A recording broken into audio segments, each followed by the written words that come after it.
So good evening everyone. Now again we are going to start कि हम लोग ने क्या गलती करते हैं इसमें डाटा में। तो सबसे पहले हम एजुकेशन को देख लेते हैं। यहाँ पर देखिए इन्होंने लिटरेट लिखा है, तो लिटरेट नहीं लिखना है। आप अगर स्लैब में जाएंगे तो यहाँ पे देखिए, यहाँ लिटरेट अगर है लिटरेट बट नॉट, यहाँ आपको क्लास 1, क्लास 2, क्लास 3, क्लास 4 लिखना है। यहाँ पर class 5, class 6, class 7, class 8, class 9 लिखना है। अगर हाई स्कूल पास है तो एसएससी, अगर इंटर पास है तो एचएससी लिखना है। अगर आईटीआई किया है तो आप लिखना है यहाँ पर कि डिप्लोमा बट नॉट ग्रेजुएट, फिर आगे आईटीआई लिख देना है। अगर उसने ग्रेजुएशन किया है जिसमें बी आए, चाहे वो बीए हो, चाहे बीकॉम हो, चाहे बीएससी हो, चाहे बीटेक हो, वो सब ग्रेजुएशन कहलाता है। इवन एमबीबीएस भी ग्रेजुएशन होता है। अगर किसी ने एलएलबी किया है तो वो सब बोलता है बैचलर्स इन लॉ, वो भी आपका ग्रेजुएशन ही होता है। अगर किसी में एम लग जाए, जैसे एमए हो गया, MA means post graduate in arts. MBA हो गया, इसका मतलब हुआ post graduate in business administration. MBBS sorry MD हो गया, masters masters of doctor of medicine होता है इसको, that is also post graduate. किसी ने पीएचडी किया है वो भी पोस्ट ग्रेजुएट होता है। तो इसमें हम आपको बता रहे हैं गलतियां कहाँ कहाँ हुई हैं, उस पर हम दिखाते हैं कि जो गलतियां हुई हैं दोबारा सब लोग ना करें।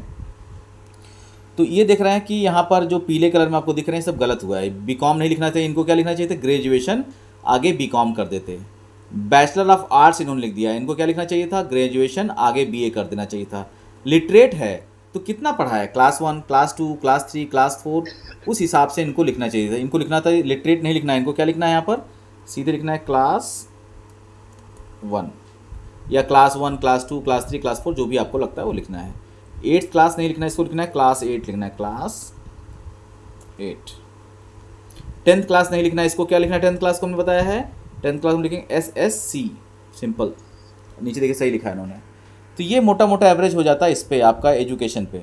सेकंड लोग गलतियां कर रहे हैं, वो गलतियां कर रहे हैं आपके उस पे देखिए, बिजनेस जब भी लिखेंगे आप, बिजनेस देखिए, बिजनेस किसी का आया है यहाँ पर, उसके सामने कितने नंबर ऑफ एम्प्लॉय काम कर रहे हैं वो जरूर लिखा जाएगा।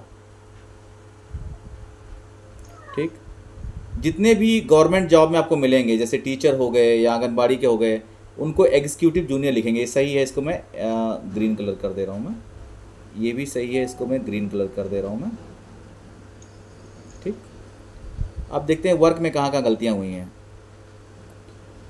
ये सही है एग्जीक्यूटिव जूनियर, उन्होंने गलतियाँ कहीं और अन्य जगह पर की है। ठीक है, एग्जीक्यूटिव जूनियर जितने गवर्नमेंट जॉब में आएंगे वो सब एग्जीक्यूटिव होते हैं, उनको एग्जीक्यूटिव जूनियर लिखेंगे। ये गवर्नमेंट जॉब ही नहीं, अगर प्राइवेट टीचर है तो एग्जीक्यूटिव जूनियर है वो, he is executing the work. देखिए यहाँ A1 इन्होंने कोड डाल दिया, वर्क में कहीं कोड की आवश्यकता नहीं है, ये सही है। स्किल्ड वर्कर ड्राइवर लिखा है, स्किल्ड वर्कर मोटर मैकेनिक लिख दिया, ठीक है। स्किल्ड वर्कर सी लिख दिया, सी पता नहीं क्या डाल दिया है, तो ये सब चीज़ों का आपको ध्यान रखना है। तो बिल्कुल सही है। शॉप ओनर जनरल स्टोर इन्होंने लिखा है यहाँ पर, शॉप ओनर जनरल स्टोर एकदम सही है ये। अगला देख लेते हैं कि सेक कोड कैसे सेट करते हैं। सेक कोड देखते हैं कहाँ कहाँ सेक कोड इन्होंने गलत किया है। सेक कोड मतलब हुआ घर में कितने सामान हैं उस हिसाब से उसको मैच करना होता है। तो जैसे ये देखिए, एक डाटा हम लोग ले लेते हैं कि किसी का डाटा है पोस्ट ग्रेजुएशन इन एमए, बिल्कुल सही लिखा है, क्वालिफिकेशन एकदम ग्रीन जाएगा ये। अनस्किल्ड वर्कर है, बिल्कुल कोई दिक्कत नहीं है। घर में कितने सामान हैं देख लीजिए, ये सामान दिखाई पड़ रहे हैं। एक इलेक्ट्रिसिटी बिजली कनेक्शन हो गया इनके पास में, फ़ैन है, पंखा है, और तीसरा एलपीजी स्टव है।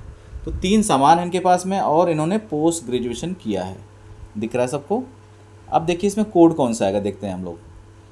अब इन्होंने क्या किया है, घर में कितने सामान है, 3 सामान। देखिए नंबर ऑफ एसेट लिखा है ये, इस कोड से कन्फ्यूज मत कीजिए, इसको कट कर दीजिएगा ताकि दिक्कत ना, आप कन्फ्यूज मत कीजिएगा। नंबर ऑफ एसेट कितने सामान हैं, 0 है तो नन, 1 है तो 1, 2 है तो 2, 3 है तो 3। तो आपके पास यहाँ 3 सामान है और पोस्ट ग्रेजुएट आपने किया है, तो 3 सामान और पोस्ट ग्रेजुएट सामने हम जाते हैं तो कोड हमको क्या मिल रहा है, C2। अब देखते हैं इन्होंने क्या एंटर किया है यहाँ पर, C2। हम लोग ये वाला देख रहे थे, कौन सा देख रहे थे, पोस्ट ग्रेजुएट हैं, घर में 3 सामान ना, हाँ 3 सामान है, ठीक यही वाला है।